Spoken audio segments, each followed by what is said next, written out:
I'm Lauren from Small Space Big Harvest, and welcome to my back deck garden. It is towards the end of the year, and it's cold here in the Midwest where I live. We've had several days of below freezing temperatures. We've had snow. It's just that time of year. But as you can see, I currently have an herb garden that is still alive and thriving. And this is one of the things I love to do every winter after the growing season has ended. To me, there's nothing better than being able, during the winter when everything else is dead, to be able to come outside into your garden and cut a few sprigs of herbs that you can add to your winter stews and different hearty dishes. With my herb garden, I'm able to do that. Now, the ability to overwinter herbs is going to depend on the hardiness of the herb plant. So some herbs like basil, you're not going to be able to overwinter those because they're not very hardy.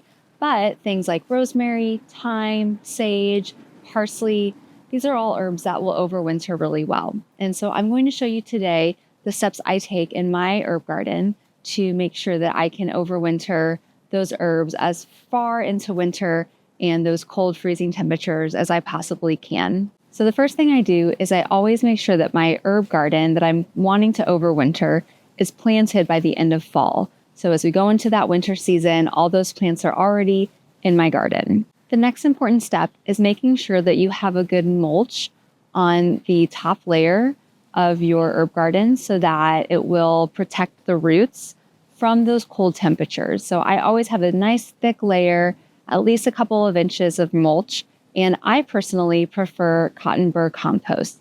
I've been using this for many, many years now, and what I like about it is that it's easy for me to find here in the urban environment that I live in. What I also really like about it is that it is full of nutrients.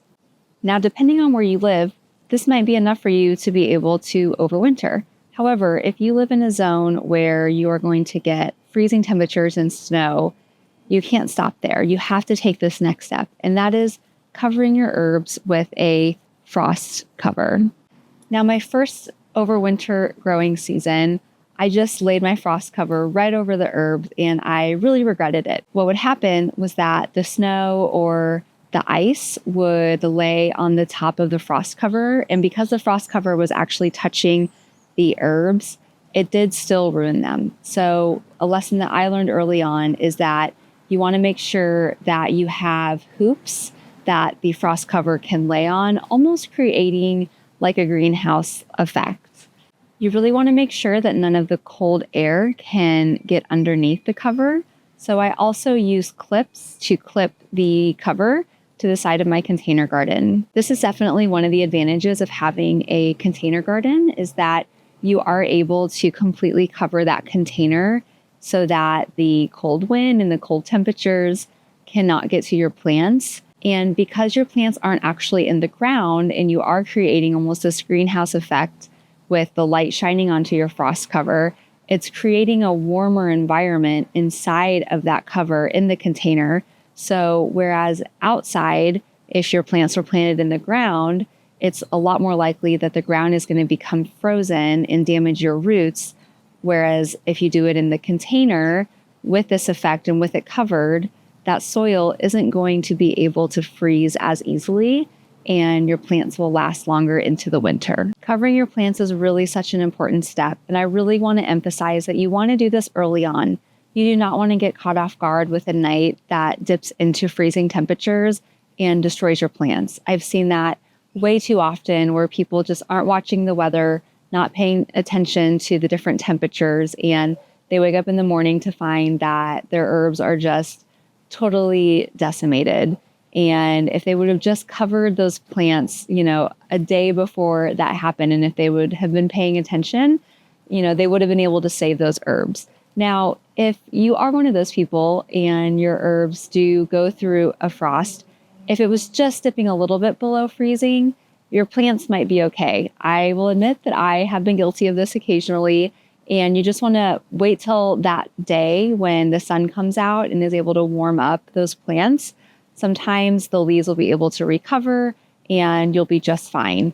But if you have multiple days of the freezing temperatures or it goes really, really cold, sometimes those plants cannot bounce back. And so you just really want to make sure as you're getting into those winter months that you're watching those temperatures and know when it's time to cover those plants. As someone who loves vegetable gardening, the winters can be such a dreary time, and all I can think about is spring and being able to start my garden again.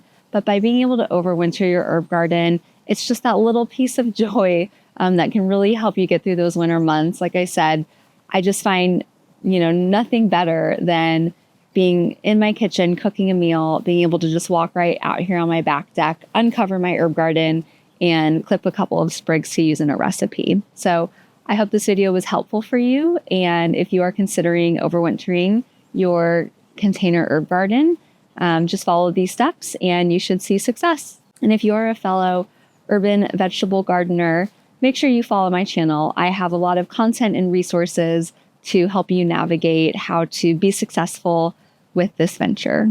Happy gardening!